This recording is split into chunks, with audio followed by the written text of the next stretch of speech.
बिस्मिल्लाहिर्रहमानिर्रहीम। अस्सलाम वालेकुम डियर स्टूडेंट्स।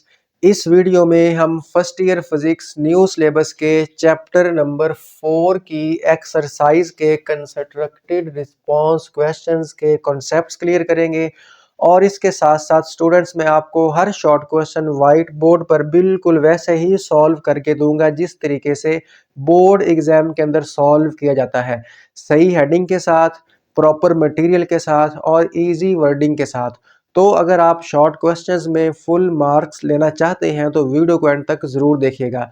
आइए शुरू करते हैं, लेकिन उससे पहले आप इस वीडियो को फुल स्क्रीन में कर लें और सेटिंग्स में जाकर वीडियो की क्वालिटी को फुल कर लें ताकि आपको वाइट बोर्ड पर लिखा हुआ बिल्कुल क्लियर नज़र आए। फर्स्ट क्वेश्चन की स्टेटमेंट के अंदर वो हमसे पूछता है कि when will you say that the force is conservative give to conditions, यानी कि कंजर्वेटिव फोर्स क्या होती है और इसकी दो कंडीशंस बतानी है।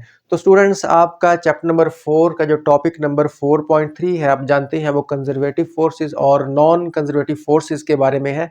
ये इंपॉर्टेंट लॉन्ग क्वेश्चन भी है टॉपिक, उसको अच्छे से तैयार कीजिएगा। तो कंजर्वेटिव फोर्स क्या होती है आपने 4.3 टॉपिक के अंदर पढ़ा है। देखें, दो इसकी डेफिनेशंस हैं कंजर्वेटिव फोर्सेस की जो आपने टॉपिक में पढ़ी हैं। पहली डेफिनेशन ये है कि ऐसी फोर्स जिसमें वर्क डन पाथ पे डिपेंड ना करे, यानी work done is independent on path followed, तो ऐसी फोर्स को हम बोलते हैं कंजर्वेटिव फोर्स। दूसरी डेफिनेशन ये है कि ऐसी फोर्स जिसमें वर्क डन क्लोज्ड पाथ में जीरो आए, ऐसी फोर्स को भी हम कंजर्वेटिव फोर्स का नाम देते हैं। क्लोज्ड पाथ आप जानते हैं, बॉडी जिस पॉइंट से मूव करना स्टार्ट करे और मूव करने के बाद वापस फाइनल पॉइंट यानी उसका वही इनिशियल पॉइंट हो, यानी दोबारा इनिशियल पॉइंट पे ही रिटर्न होके आ जाए, तो ऐसे पाथ को हम क्लोज्ड पाथ कहते हैं। जिस तरीके से जब कोई ऑब्जेक्ट सर्कल में मूव करता है तो मूव करता है, जब एक रोटेशन पूरी होती है तो अपनी पहले वाली पोजीशन, पहले वाले पॉइंट पे ऊपर वापस आ जाता है। तो आइए हम इसका आंसर लिखते हैं। पहले हम यहाँ पर हेडिंग देंगे कंजर्वेटिव फोर्स की, ठीक है, और इसकी दो डेफिनेशंस हैं तो मैंने यहाँ पर दोनों डेफिनेशंस ही लिखी हैं। आप भी पेपर में दोनों डेफिनेशंस लिख दीजिएगा, कोई मसला नहीं है, सिंपल एक एक सेंटेंस ही है। तो डेफिनेशन क्या है? द फोर्स फॉर विच, ऐसी फोर्स जिसमें work done on a body is independent on path followed by the body, यानी जिसमें वर्क डन जब हम बॉडी पे करें तो वर्क डन जो है बॉडी वाला वो पाथ पे डिपेंड ना करे, ऐसी फोर्स को हम बोलते हैं कंजर्वेटिव फोर्स। और आपने टॉपिक नंबर 4.3 के अंदर ग्रेविटेशनल फोर्स को कंजर्वेटिव फोर्स जो है वो ड्राइव भी किया था, प्रूव भी किया था। उसमें क्या था, हमारे पास एक ऑब्जेक्ट होता है जिसका मास m है, उसको हमने एक पॉइंट से दूसरे पॉइंट तक लेके जाना होता है, यानी लेट करें ये फर्स्ट पॉइंट है, ये सेकंड पॉइंट है। तो आप चाहे इसको पहले हॉरिजॉन्टल ले जाएं फिर वर्टिकल ले जाएं, या फिर आप इनिशियल पॉइंट से पहले आप वर्टिकल जाएं फिर आप इस तरीके से हॉरिजॉन्टल चले जाएं, या फिर आप कोई रैंडम पाथ चूज करें। तो तीनों पाथ के अंदर आपने वर्क ड्राइव किया था, -mgh आया था। तो यानी जो वर्क डन है, कोई भी पाथ हो वर्क सेम आ रहा था, तो यानी वर्क जो है वो पाथ पे डिपेंड नहीं करता। यानी अगर वर्क पाथ पे डिपेंड करता होता तो पहले पाथ में वर्क और आता, दूसरे में और आता, तीसरे में कुछ और आता। लेकिन ग्रेविटेशनल फील्ड के अंदर हमारे पास जो ग्रेविटेशनल फोर्स वाला वर्क है वो पाथ पे डिपेंड नहीं करता। तो यही डेफिनेशन यहाँ पर लिखी हुई है। और ये जो मैंने आपको बताया है कि ग्रेविटी की फोर्स को हम कंजर्वेटिव फोर्स प्रूव करते हैं, यानी ग्रेविटेशनल फोर्स लगने से जो ऑब्जेक्ट है उसका जो वर्क है वो पाथ पे डिपेंड नहीं करता। ये एक इंपॉर्टेंट लॉन्ग क्वेश्चन है, इसको अच्छे से तैयार कीजिएगा। दूसरी डेफिनेशन क्या है? The force for which work done in a closed path is zero is called conservative force. ऐसी फोर्स जिसमें क्लोज्ड पाथ में वर्क जीरो आए, ऐसी फोर्स को भी हम कंजर्वेटिव फोर्स का नाम देते हैं। तो अगर आप एक पॉइंट से चलें वापस उसी पॉइंट पर वापस आ जाएं, तो अगर आप टोटल वर्क निकालेंगे ग्रेविटी की वजह से तो वो भी हमारे पास जीरो आता है। तो अब ये आपने 4.3 टॉपिक्स के अंदर दोनों की डेरिवेशन की हुई है, तो लिहाजा यहाँ पर मैं सिर्फ इसकी डेफिनेशन लिख रहा हूँ, डेरिवेशन नहीं करवा रहा, क्योंकि वो लॉन्ग क्वेश्चन है तो ज्यादा लेंथी हो जाएगा। अब एग्जांपल्स लिखते हैं कि कौन कौन सी फोर्स कंजर्वेटिव फोर्स है। Following are examples of conservative forces. Gravitational force जो है वो कंजर्वेटिव फोर्स है, इसको आप ड्राइव भी करते हैं। इसके अलावा जो इलेक्ट्रिक फोर्स है, दो चार्जेस के दरमियान जो फोर्स है उसको इलेक्ट्रिक फोर्स का नाम देते हैं। जिस तरीके से अगर दो सेम चार्जेस हों तो वो एक दूसरे के ऊपर रिपल्शन की फोर्स लगाते हैं, और अगर दो ऑपोजिट चार्ज हों तो वो एक दूसरे के ऊपर अट्रैक्शन की फोर्स लगाते हैं। तो दो चार्जेस के दरमियान जो हमारे पास अट्रैक्शन की या रिपल्शन की फोर्स है उसको हम इलेक्ट्रिक फोर्स या इलेक्ट्रोस्टैटिक फोर्स या फिर कोलम्ब फोर्स का नाम भी देते हैं। तो कोई सा एक नाम आप यहाँ पर लिख सकते हैं। इसके अलावा इलास्टिक स्प्रिंग फोर्स है, यानी अगर आप स्प्रिंग को स्ट्रेच करने के बाद छोड़ेंगे तो वापस अपनी ओरिजिनल पोजीशन पे चला जाएगा। तो यहाँ पर ये वाली फोर्स भी क्या है, हमारे पास कंजर्वेटिव फोर्स है। 3 एग्जांपल्स देख दी, 2 कंडीशंस उसने बोला है लिखो, गिव 2 कंडीशंस, तो हम यहाँ पर हेडिंग देंगे 2 कंडीशंस। अब ये कंडीशंस कुछ नहीं है, यही वाले जो पॉइंट दोबारा यहाँ पर लिख दिए हैं कि पहली कंडीशन क्या है, work done by the force is independent of path followed by the body. देखें यही लिखा है, work done on a body is independent on the, ये लिख दिया। और दूसरा पॉइंट क्या है, work done by the force in a closed path zero. तो ये 2 कंडीशंस अगर पूरी होंगी, जो फोर्स इन 2 कंडीशंस को फुलफिल करेगी, जिसमें वर्क डन पाथ पे डिपेंड नहीं करेगा, जिसमें वर्क डन क्लोज पाथ में जीरो होगा, उसी फोर्स को हम कंजर्वेटिव फोर्स का नाम देंगे। लेकिन ऐसी फोर्स जो इन कंडीशंस को पूरा नहीं करेगी, उसको हम नॉन कंजर्वेटिव फोर्स का नाम देते हैं। तो स्टूडेंट्स ये था हमारे पास क्वेश्चन नंबर 1। इसका आंसर आपने बिल्कुल ऐसे ही पेपर में लिखना है। पहले कंजर्वेटिव फोर्स की डेफिनेशंस लिख दें, फिर एग्जांपल्स लिख दें, ठीक है। उसने पहले कंजर्वेटिव फोर्स पूछा है और 2 कंडीशंस उसने पूछी है, तो ये आप सेपरेट लिख दें, नई चीज नहीं है, वही हमारे पास पुरानी जो डेफिनेशंस में पॉइंट्स लिखे हैं उन्हीं को हमने यहाँ पर रिपीट किया है, तो ये आपने जरूर लिखना है। इसी तरीके से पेपर में अटेम्प्ट करेंगे तो आपको इसके कंप्लीट 2 मार्क्स मिलेंगे। आइए स्टूडेंट्स, अब हम क्वेश्चन नंबर 2 की स्टेटमेंट पढ़ते हैं। तो इसमें वो हमारे पास कहता है, a light and a heavy body have same linear momentum. हमारे पास एक लाइट बॉडी है, यानी लाइट बॉडी वो बॉडी जिसका मास कम होता है, और हैवी बॉडी यानी कि वजनी बॉडी जिसका मास ज्यादा होता है। दोनों का मोमेंटम जो है वो सेम है। तो पूछता ये है, which one has greater kinetic energy. तो लाइट और हैवी बॉडी का अगर लीनियर मोमेंटम सेम हो तो इनमें से किसके पास काइनेटिक एनर्जी ज्यादा होगी, ये हमने बतानी है। तो स्टूडेंट्स पहले हम उसको 1 लाइन के अंदर आंसर देंगे और फिर उसके बाद उसको प्रूव भी करेंगे, उसकी रीजन भी देंगे। तो हम उसको बताएंगे कि the lighter body has greater kinetic energy, यानी जो हमारे पास लाइटर बॉडी है, जो हल्की बॉडी है, जिसका मास कम है, उसकी काइनेटिक एनर्जी ज्यादा होगी किसकी निस्बत, देन द हैवी बॉडी की निस्बत, when both have same linear momentum. अगर दोनों का लीनियर मोमेंटम सेम हो, एक जैसा हो, तो लाइटर बॉडी जो है उसके पास ग्रेटर काइनेटिक एनर्जी होती है। अब हमने उसको आंसर तो दे दिया 1 लाइन के अंदर कि उसने पूछा था अगर हमारे पास हैवी और लाइटर बॉडी दोनों का लीनियर मोमेंटम सेम हो तो किसके पास काइनेटिक एनर्जी ज्यादा होगी। तो हमने आंसर दे दिया, सेम उसी स्टेटमेंट को रिपीट कर दिया आंसर की फॉर्म में। अब हमने रीजन भी देनी है कि भाई लाइटर बॉडी की जो काइनेटिक एनर्जी है वो ज्यादा क्यों होगी। तो यहाँ पर रीजन की हेडिंग देते हैं, kinetic energy of a body having mass m and velocity v is given as. तो लेट करें हमारे पास एक ऑब्जेक्ट है, एक बॉडी है जिसका मास भी है और वो मूव कर रही है, उसकी वेलोसिटी भी है, जारी बात है। तो अगर वो मूव कर रही है तो उसके पास काइनेटिक एनर्जी भी होगी। काइनेटिक एनर्जी आप जानते हैं बॉडी की मोशन की वजह से जो उसके पास एनर्जी होती है उसको हम काइनेटिक एनर्जी का नाम देते हैं। The energy possessed by a body due to its motion is called kinetic energy. यहाँ पर हम काइनेटिक एनर्जी का फॉर्मूला लिख लेते हैं। काइनेटिक एनर्जी जो है किसी भी बॉडी की इक्वल होती है 1/2 यानी हाफ mv² के। अब हमने ना इस फार्मूला को मोमेंटम की शेप के अंदर कन्वर्ट करना है। तो इसके लिए हम ये करेंगे कि इस इक्वेशन की ये जो हमारे पास राइट साइड है इस तरफ हम m से मल्टीप्लाई भी कर देंगे और m से डिवाइड भी करेंगे।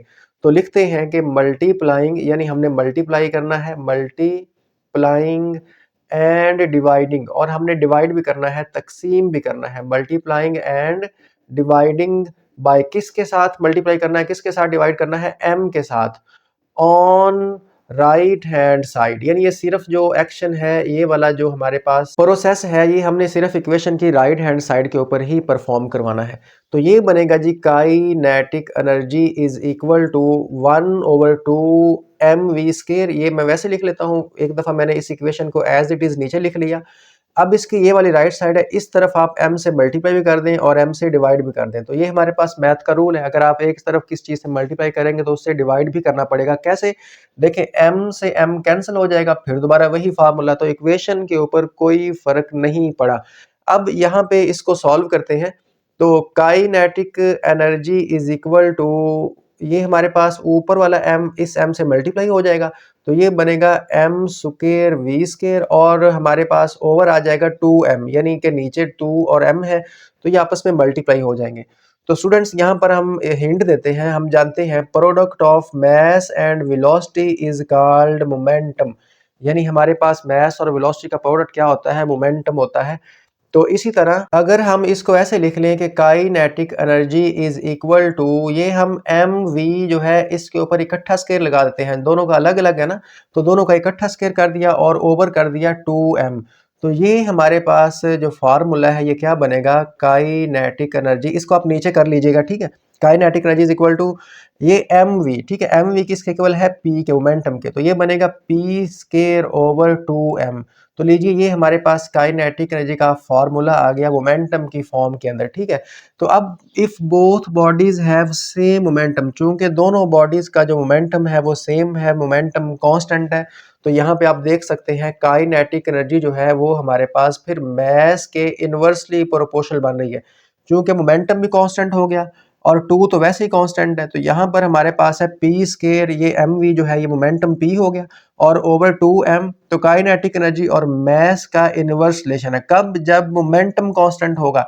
तो अब इसका मतलब ये है कि वो बॉडी जिसका मास कम होगा यानी लाइटर बॉडी, उसकी काइनेटिक एनर्जी ज्यादा होगी अकॉर्डिंग टू दिस रिलेशन, और जिस ऑब्जेक्ट का मास ज्यादा होगा उसकी काइनेटिक एनर्जी कम होगी, चूंकि हमारे पास रिलेशन क्या निकला है, इनवर्स। इनवर्स रिलेशन आप जानते हैं, एक चीज के बढ़ने से दूसरी चीज कम हो जाए।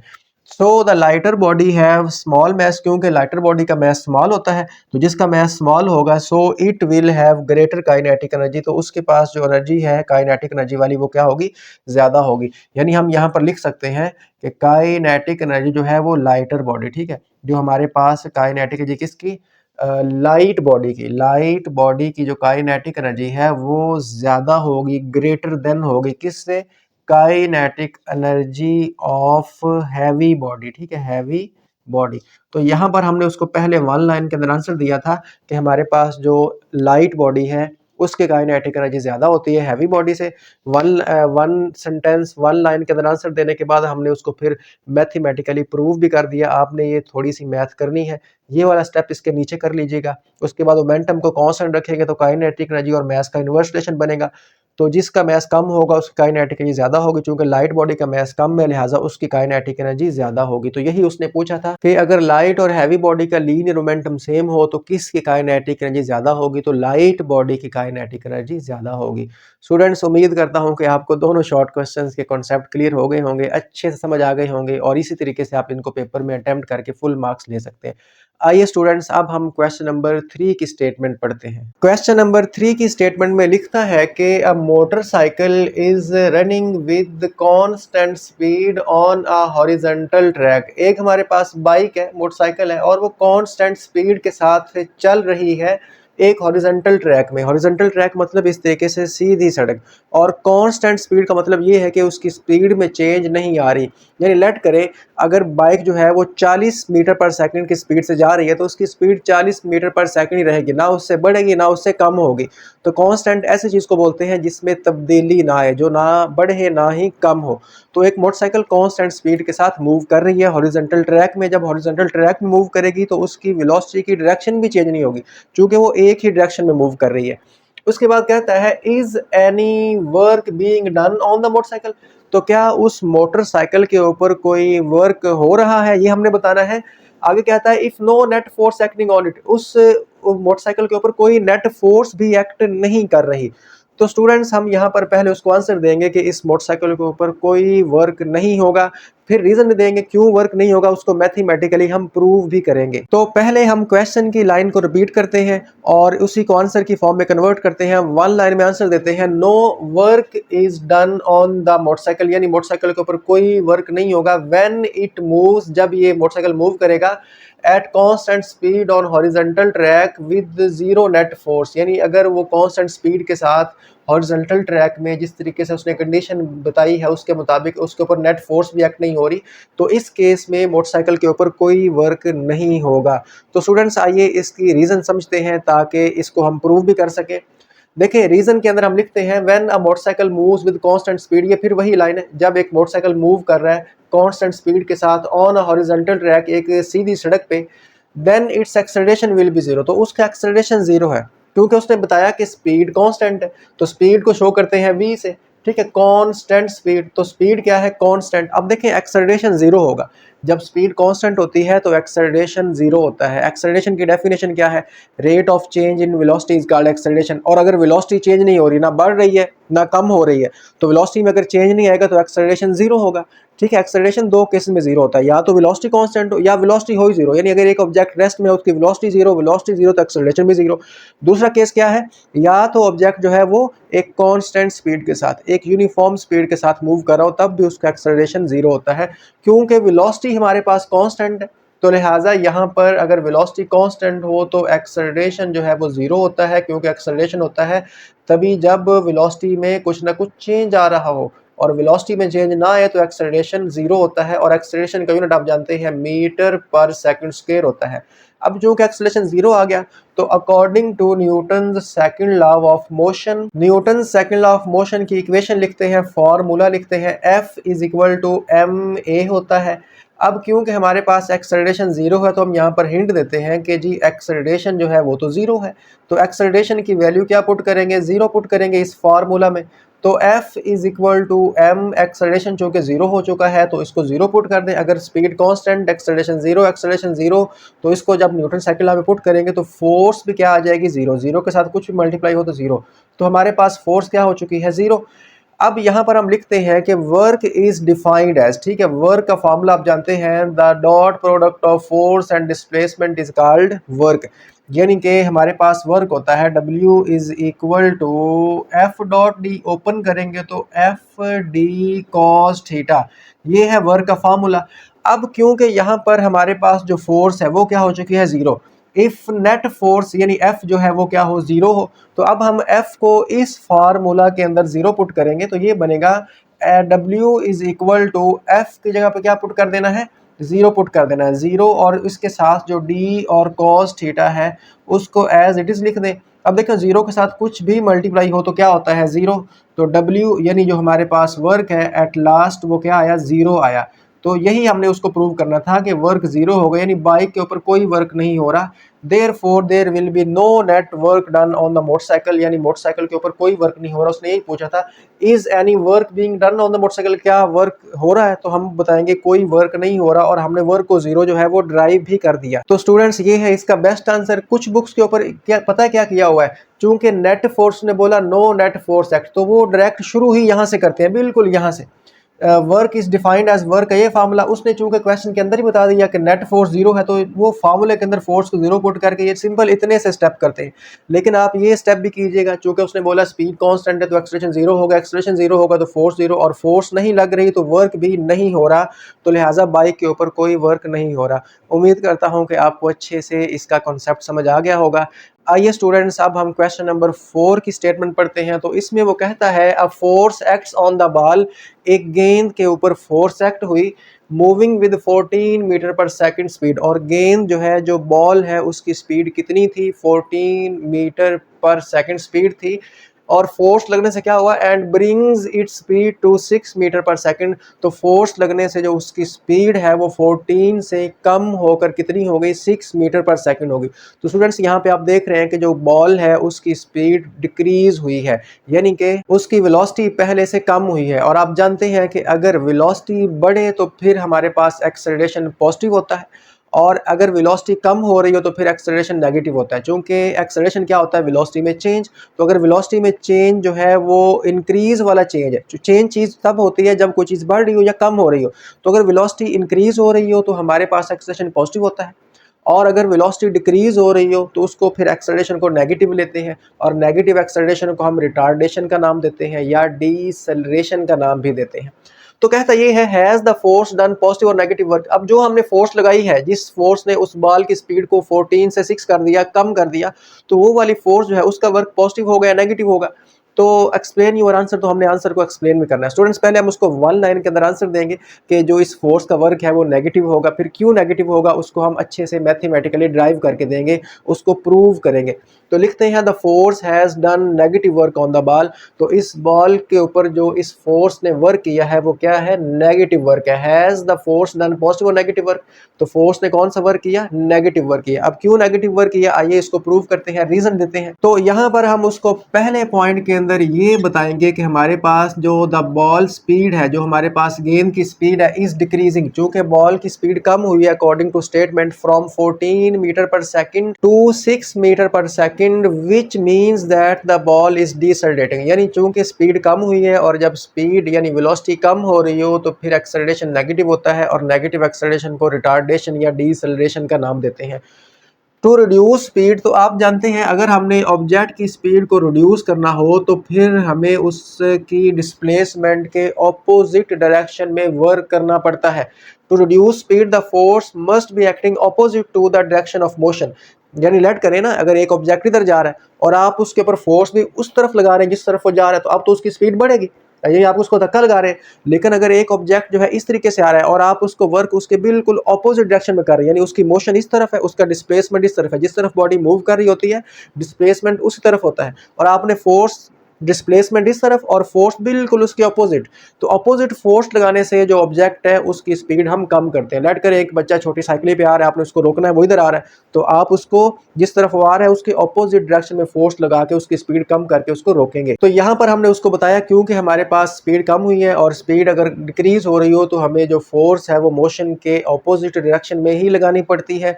तो लिहाजा चूंकि हमने वर्क बताना है तो आइए अब हम वर्क को कैलकुलेट कर लेते हैं। और आप जानते हैं जब हमारे पास फोर्स डिस्प्लेसमेंट के यानी डायरेक्शन ऑफ मोशन के ऑपोजिट हो, ऑपोजिट को बोलते हैं एंटी पैरेलल, और एंटी पैरेलल में हमारे पास एंगल कितना होता है 180 डिग्री। अगर दो चीज़ें सेम डायरेक्शन में हो तो उसको पैरेलल बोलते हैं, और पैरेलल में हमारे पास एंगल 0 डिग्री होता है।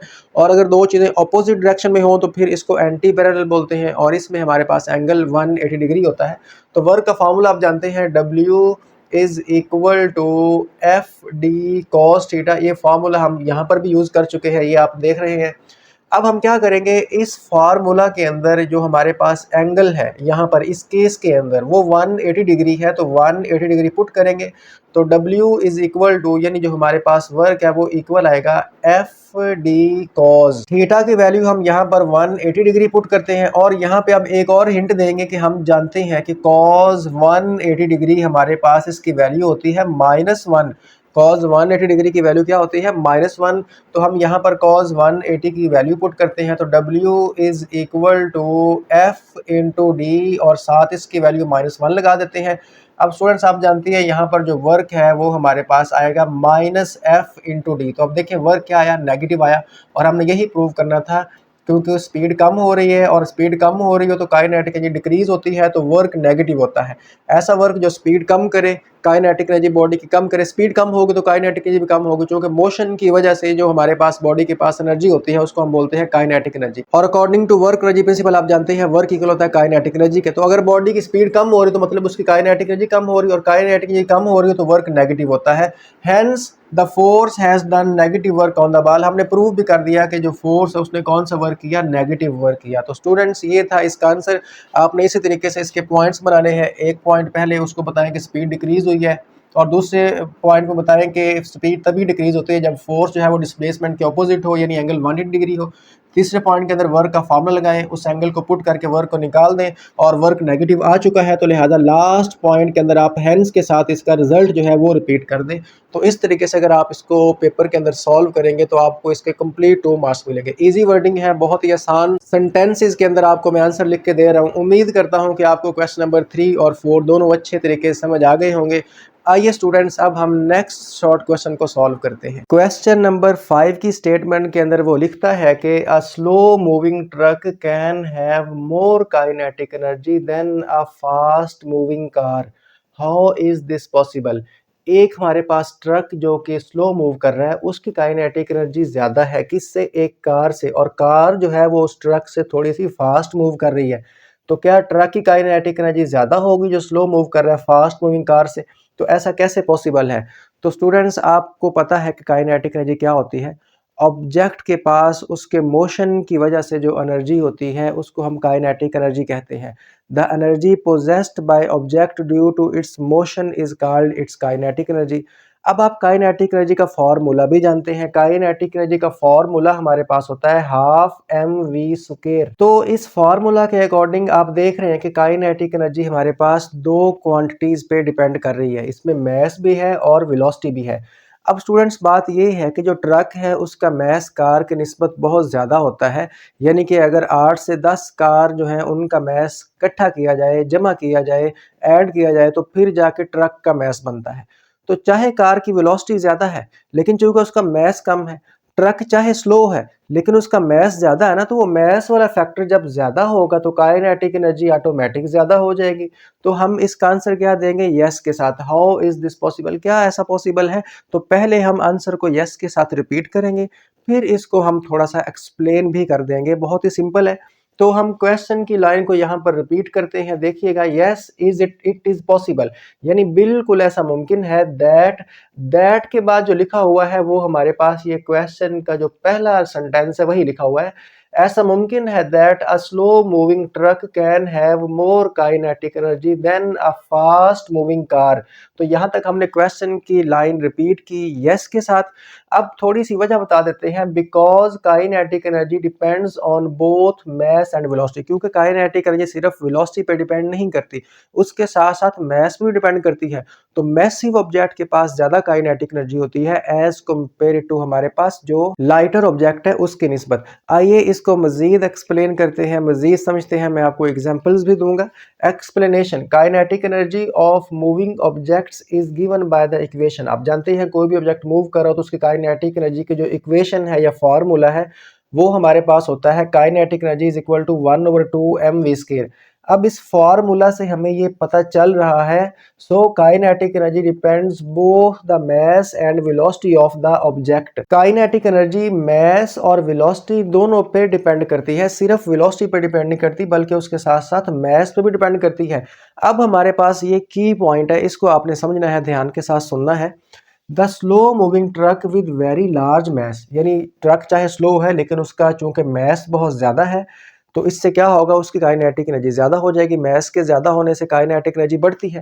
Can result in greater kinetic energy as compare to the fast moving car which has smaller mass, यानी कार चाहे थोड़ी सी ट्रक से फास्ट भी है लेकिन चूंकि उसका मैस बहुत कम है इसीलिए उसकी काइनेटिक एनर्जी ट्रक की निस्बत कम हो जाएगी। तो यहाँ पर कौन सी क्वांटिटी जो है मेन रोल कर रही है, वो हमारे पास है मैस। ट्रक का मैस बहुत ज्यादा है। तो स्टूडेंट्स यहाँ तक इसका आंसर कंप्लीट हो जाता है, लेकिन आप इसके आंसर को मजीद प्रोफेशनल बनाना चाहते हैं तो ये लाइन भी ऐड कर सकते हैं। For the truck to have more kinetic energy, अगर ट्रक के पास ज्यादा काइनेटिक एनर्जी हो रही इट्स मैस मस्ट सेटिस्फाई, तो उसको ये वाली चीज सेटिस्फाई करनी पड़ेगी, यानी जो मैस वाला फैक्टर है वो ज्यादा होना चाहिए ट्रक का कार की वेलोसिटी वाले फैक्टर, यानी उनकी जो वेलोसिटी का रेशियो है उसकी निस्बत। एग्जाम्पल देता हूँ, लेट करें हमारे पास जो ट्रक है ना उसका मैस है 500 kg, जबकि हमारे पास कार का मैस है 100 kg। लेट करें मैं यहाँ पर वैल्यू ले रहा हूँ आपको ताकि ये समझा सकूं। और यहाँ पर जो वेलोसिटी वाला फैक्टर है, लेट करें कार की जो हमारे पास वेलोसिटी है वो 20 मीटर पर सेकंड है और ट्रक की वेलोसिटी जो है वो 10 है। अब देखें मैंने क्या किया कि कार की जो वेलोसिटी है वो ट्रक से डबल ले ली, यानी ट्रक की वेलोसिटी जो है वो 10 है और वेलोसिटी ऑफ कार को मैंने थोड़ा डबल कर लिया, यानी कार ट्रक से थोड़ा डबल मूव कर रही है। लेकिन चूंकि मैस का फैक्टर बहुत बड़ा है, अब जब इसको आप सॉल्व करेंगे तो ये 2 0 से 2 0 कट जाएंगे तो 5 आएगा। और यहाँ पर अगर इसको सॉल्व करेंगे तो ये 2 का स्केयर 4, तो देखें मैस वाला फैक्टर जो है वो बड़ा हो गया। तो हमारे पास अगर मैस की रेशो जो है दोनों की ज्यादा होगी वेलोसिटी की रेशो से कार की निस्बत, तो फिर जो है ट्रक के पास काइनेटिक एनर्जी ज्यादा होगी। इसीलिए लेट करें अगर कार जो है वो ट्रक की निस्बत 4 टाइम्स उसकी ज्यादा स्पीड हो, यानी 4 गुना ज्यादा फास्ट मूव कर रही हो, तो फिर चूंकि उसकी वेलोसिटी बहुत ज्यादा होगी चाहे उसका मैस कम भी है, तो फिर काइनेटिक एनर्जी कार की बढ़ जाएगी। यानी लेट करें अगर कार की जो वेलोसिटी है वो 40 है, ठीक है, और ट्रक की सिर्फ 10 है, तो अब 4 का स्क्वायर 8 होता है। तो अब देखें अब हमारे पास जो कार की काइनेटिक एनर्जी ज्यादा हो जाएगी। तो ये कंडीशन का सेटिस्फाई होना जरूरी है, ये मैं आपको समझा चुका हूं। तो स्टूडेंट्स यहाँ पर हमने इसका आंसर दे दिया। इसी तरीके से आप इसको पेपर में अटेम्प्ट कीजिएगा, आपको कंप्लीट 2 मार्क्स मिल जाएंगे। पहले आप उसको 1 लाइन में आंसर दें कि ऐसा पॉसिबल है, फिर आप उसको बताएं काइनेटिक एनर्जी मैस और वेलोसिटी दोनों पे डिपेंड करती है, क्योंकि ट्रक का मैस बहुत ज़्यादा है चाहे वो स्लो भी है, किसकी निस्बत, कार के मास की निस्बत। तो इसीलिए जो हमारे पास ट्रक है उसकी काइनेटिक एनर्जी ज़्यादा कार की निस्बत हो सकती है, और वो तब जब कार बहुत ज़्यादा फास्ट ना हो, यानी उसकी निस्बत लेट करें कार जो है वो ट्रक की निस्बत 2 टाइम ज़्यादा स्पीड के साथ हो, तो फिर ट्रक की काइनेटिक एनर्जी ज़्यादा होगी। लेकिन अगर कार जो है वो ट्रक की निस्बत जो है वो 3 टाइम्स या 4 टाइम्स या 5 टाइम्स ज़्यादा फास्ट है, तो फिर कार की काइनेटिक एनर्जी ही ज़्यादा होगी। तो उसने बोला क्या ऐसा पॉसिबल है? तो ऐसा पॉसिबल है, लेकिन लिमिटेड केस के अंदर। लिमिटेड केस क्या? कि कार की जो हमारे पास वेलोसिटी है वो ट्रक की वेलोसिटी से बहुत ज़्यादा ना हो, थोड़ा सा फ़र्क हो। तो स्टूडेंट्स इसकी आपको मैं एग्जांपल देता हूँ। लेट करें आपके पास दो ऑब्जेक्ट्स हैं, एक छोटा सा पत्थर है और एक थोड़ा सा हैवी पत्थर है। छोटे पत्थर को आप स्पीड के साथ किसी शीशे के अंदर मारते हैं, और बड़े पत्थर को चाहे आप स्लो भी मारें, तो देखें बड़े पत्थर जो है वो ज़्यादा नुकसान पहुंचाएगा। क्यों? क्योंकि चाहे उसकी स्पीड स्लो है लेकिन उसका मास ज़्यादा, तो मास ज़्यादा होने से उसकी काइनेटिक एनर्जी ज़्यादा होगी। छोटा पत्थर चाहे फास्ट भी था लेकिन वो कम नुकसान पहुंचाएगा क्योंकि उसका मास कम है, उसके पास काइनेटिक एनर्जी कम है। जब एनर्जी कम है तो वर्क भी कम करेगा। एक और एग्जाम्पल ले लें। लेट करें एक छोटा सा बच्चा दौड़ के आ रहा है और एक बड़ा हैवी बंदा दौड़ के आ रहा है। अब छोटा बच्चा चाहे फास्ट भी है लेकिन आप उसको आसानी के साथ रोक सकते हैं, क्योंकि उसकी स्पीड थोड़ी स्लो है ना। उसको स्पीड चाहे उसकी फास्ट है लेकिन चूंकि उसका मास कम है तो उसके पास एनर्जी कम है, तो आप उसको इजीली रोक सकते हैं, आपकी एनर्जी भी कम लगेगी। लेकिन अगर जो मोटा बंदा है, थोड़ा सा वजनी बंदा है, चाहे वो स्लो भी भाग के आ रहा हो, तो आप उसको आसानी के साथ नहीं रोक पाएंगे, क्योंकि उसके पास काइनेटिक एनर्जी बहुत ज़्यादा है उसके मास की वजह से। तो देखो यहाँ पर कितना फ़र्क है। छोटी चीज़ चाहे फास्ट भी हो लेकिन उसके पास काइनेटिक एनर्जी कम होती है, लेकिन अगर बड़ी चीज़ जो है चाहे वो स्लो भी हो तो उसके मास की वजह से उसके पास जो काइनेटिक एनर्जी है वो ज़्यादा हो सकती है। ऐसा पॉसिबल है। उम्मीद करता हूँ आपको कॉन्सेप्ट क्लियर हो गया होगा। आइए स्टूडेंट्स, अब हम क्वेश्चन नंबर 6 की स्टेटमेंट पढ़ते हैं। लिखता है, why work done against friction is non conservative in nature. यानी फ्रिक्शन की फोर्स का जो वर्क है वो नॉन कंजर्वेटिव क्यों होता है। तो एक्सप्लेन ब्रीफली हमने इसको एक्सप्लेन करना है। स्टूडेंट्स, इससे पहले हम क्वेश्चन नंबर 1 के अंदर कंजर्वेटिव फोर्स को डिफाइन करके आ चुके हैं। कंजर्वेटिव फोर्स वो होती है जिसका वर्क जो है वो पाथ पे डिपेंड ना करे, या क्लोज्ड पाथ पे वर्क जीरो हो, तो उसको बोलते हैं कंजर्वेटिव फोर्स। और फोर्स कंजर्वेटिव तब ही होती है जब हमारे पास उसका जो वर्क है उसमें एनर्जी लॉस ना हो, यानी किसी किस्म की फ्रिक्शन इन्वॉल्व ना हो। जिस तरह ग्रेविटी है, लेट करें एक ऑब्जेक्ट को यहाँ से आप यहाँ पे लेके जा रहे हैं, तो ऐसे ले जाए तो यहाँ पर फ्रिक्शन की फोर्स बहुत ही कम है। लेकिन फ्रिक्शन की फोर्स जब आती है ना, तो वहाँ पर एनर्जी डिसिपेट होती है। जब एनर्जी डिसिपेट होगी तो वर्क जो है वो कांस्टेंट नहीं रहेगा। जो शॉर्ट पाथ है वहाँ पर वर्क कम करना पड़ेगा और लॉन्ग पाथ में वर्क ज़्यादा करना पड़ेगा। तो ऐसी फोर्स जिसका वर्क पाथ पे डिपेंड करे उसको हम बोलते हैं नॉन कंजर्वेटिव। तो फ्रिक्शन की फोर्स जो है वो नॉन कंजर्वेटिव है, यानी जब फ्रिक्शन होगी तो शॉर्ट पाथ वर्क कम करना पड़ेगा और लॉन्ग पाथ वर्क ज़्यादा करना पड़ेगा, यानी वर्क पाथ पे डिपेंड करता है। इसमें ऐसी फोर्स जिसमें वर्क पाथ पे डिपेंड करे उसको हम नॉन कंजर्वेटिव फोर्स का नाम देते हैं। तो उसने बोला फ्रिक्शन की फोर्स का वर्क क्यों नॉन कंजर्वेटिव है, तो आओ इसका आंसर लिखते हैं। हम यहाँ पर हेडिंग देंगे वर्क डन अगेंस्ट फ्रिक्शन। ठीक है, वर्क डन अगेंस्ट फ्रिक्शन ये हमने बताना है। तो हम यहाँ पर इसकी 2 से 3 रीजंस हम देंगे। 3 मैंने पॉइंट्स बनाए हैं। Work done against friction is non conservative because of the following reasons. उसकी कुछ रीजंस हैं, वही वर्क फ्रिक्शन वाला नॉन कंजर्वेटिव क्यों है। आओ जरा इन रीजंस को समझते हैं, पढ़ते हैं। पहले रीजन ये है, the amount of work done against friction depends on the path taken by the object. ये पहली बात है। नॉन कंजर्वेटिव फोर्स वो होती है जिसमें वर्क डन पाथ पे डिपेंड करे। The force in which work done does not depend upon the path followed is called conservative force. The force in which work done depends on the path followed is called non-conservative force. यानी work done path पे depend नहीं कर रहा तो conservative, कर रहा है तो तब क्या होगा, नॉन कंजर्वेटिव। तो फ्रिक्शन वाला जो वर्क है ना, फ्रिक्शन की फोर्स लगाने से बॉडी मूव करती है तो वर्क होता है, तो फ्रिक्शन की वजह से जो वर्क होता है वो पाथ पे डिपेंड करता है। लेट करें आपके पास एक बैग है, बड़ा सारा क्रेट है, उसको आप इस तरीके से पुश करके लेके जा रहे हैं, एक पॉइंट दूसरे पॉइंट तक ले जाना है। जो शॉर्टेस्ट पाथ होगा उसमें आपको कम वर्क करना पड़ेगा, कम एनर्जी लगेगी। लेकिन अगर आप उसको घुमा फिरा के थोड़ा लंबे पाथ में लेके जाएं उसी क्रेट को इस तरह धक्का लगा के, तो फिर आपको ज्यादा वर्क करना पड़ेगा। तो क्योंकि यहाँ पर फ्रिक्शन इन्वॉल्व है, तो जब फ्रिक्शन आती है ना, तो फिर जो शॉर्टेस्ट पाथ है उसमें वर्क कम करना पड़ता है। जितना पाथ लंबा होगा उतना वर्क ज्यादा करना पड़ेगा, यानी वर्क पाथ पे डिपेंड फिर करता है। A longer path will result is more work done against friction. So work done depends on path difference, यानी जब फ्रिक्शन होगी तब जो है जितना लंबा पाथ होगा उतना आपकी एनर्जी ज़्यादा लगेगी, उतना वर्क ज़्यादा करना पड़ेगा। इसीलिए यहाँ पे चूंकि वर्क पाथ पर डिपेंड कर रहा है तो लिहाजा फ्रिक्शन की फोर्स का जो वर्क है वो नॉन कंजर्वेटिव होगा। नॉन कंजर्वेटिव की पहली शर्त यही है कि वर्क डन पाथ पे डिपेंड करे। तो ये हमने पहली रीजन उसको दे दी। दूसरी रीजन क्या है, सिंस फ्रिक्शन अपोजेस मोशन। अब आप जानते हैं फ्रिक्शन का एक ही काम है कि मोशन को रोकना। So work done against friction is converted into heat energy at the surface of contact.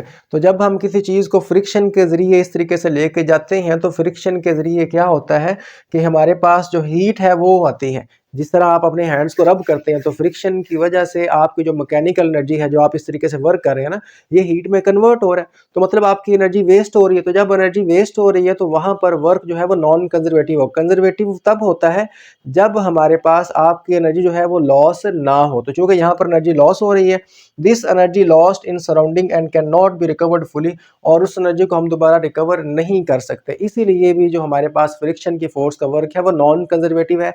Last जो हमारे पास रीजन है वो ये है, the work done in a closed path against friction is not zero, यानी क्लोज्ड पाथ में जो work है, फ्रिक्शन की फोर्स का जो वर्क है वो जीरो नहीं आएगा। जब जीरो क्लोज्ड पाथ वर्क नहीं आएगा तो फिर ऐसी फोर्स को हम नॉन कंजर्वेटिव फोर्स कहते हैं। ऐसी फोर्स जिसमें वर्क डन क्लोज्ड पाथ में जीरो आए वो कंजर्वेटिव होती है। फ्रिक्शन का जो वर्क है क्लोज पाथ में वो जीरो नहीं आता, इसीलिए ये हमारे पास नॉन कंजर्वेटिव फोर्स है। और मैंने आपको यहाँ पर तीनों रीजंस बता दी हैं।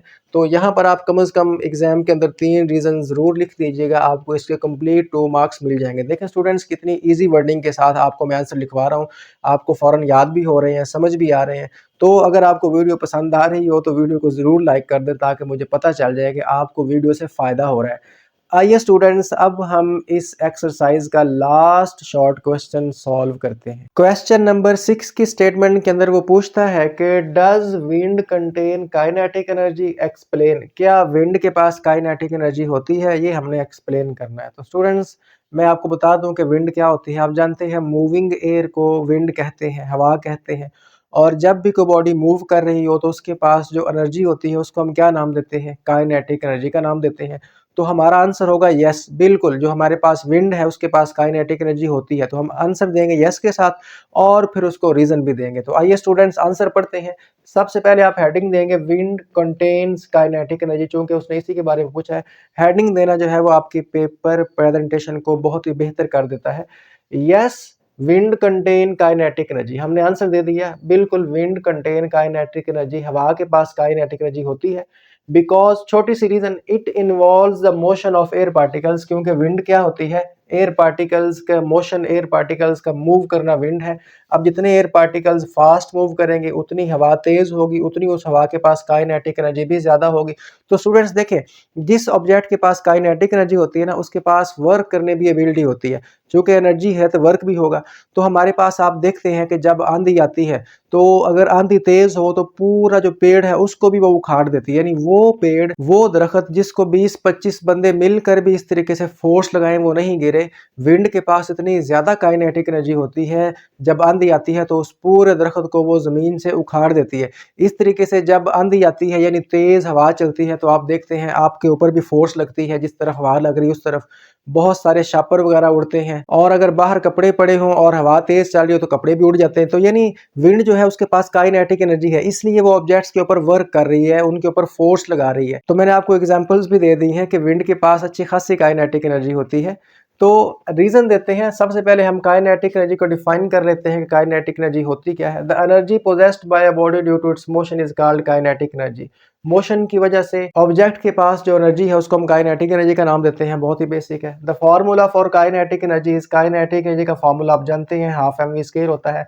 This formula shows that kinetic energy depends upon, यानी ये फार्मूला शो करता है काइनेटिक एनर्जी दो चीजों पे डिपेंड करती है। एक है मास ऑफ ऑब्जेक्ट m और दूसरा है v। v क्या है, speed of object. Since wind has both mass and speed, क्योंकि विंड का मास भी होता है in the form of moving air molecule, चूंकि एयर मॉलिक्यूल्स है तो उनका मास है। देखें हमारे पास जो एयर है, जो गैस है, उसका मास होता है। कैसे गैस का मैस कैसे होता है? तो स्टूडेंट्स देखें, जब आपका गैस का सिलेंडर खत्म हो जाता है तो आप उसको भरवाने जाते हैं, तो जब खत्म होता है तो वो थोड़ा सा हल्का होता है, लाइट फील होता है। लेकिन जब आप उस सिलेंडर को गैस के साथ फिल करवा ले तो फिर वो गैस फिल होने की वजह से वो सिलेंडर काफ़ी वजनी हो जाता है। तो आप जब गैस शॉप पे जाते हैं तो आप बोलते हैं 2 किलो या 3 किलो गैस भर, तो वो गैस एयर ही है, मतलब एयर का मैस होता है। तो एयर का मैस भी है और चूंकि मूव कर रही है तो स्पीड भी है, तो अगर मैस है और स्पीड है तो जरूरी तौर पर काइनेटिक एनर्जी भी होगी। So it must have kinetic energy, इसके पास काइनेटिक एनर्जी है।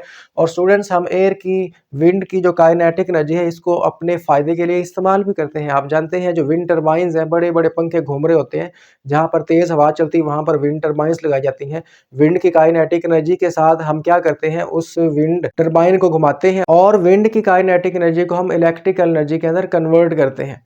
The kinetic energy of wind is used to run the wind turbines, ठीक है। और इसी काइनेटिक एनर्जी का इस्तेमाल करके हम विंड टर्बाइन को रन करते हैं, which converts the kinetic energy of wind into electrical energy. और टर्बाइन क्या करती है, वो जो काइनेटिक एनर्जी है उसको इलेक्ट्रिकल एनर्जी के अंदर कन्वर्ट करती है, जिसको हम बाद में यूज करते हैं। तो स्टूडेंट्स, ये था एक बेसिक सा, बहुत ही सिंपल सा क्वेश्चन, आपको मैंने समझा दिया। आप इस तरीके से पहले हेडिंग देंगे, 1 लाइन के अंदर आंसर लिखेंगे, फिर अपने आंसर की रीजन देंगे, और इस तरीके से अगर आप पेपर में अटेम्प्ट करेंगे तो आपको इसके कंप्लीट 2 मार्क्स मिलेंगे।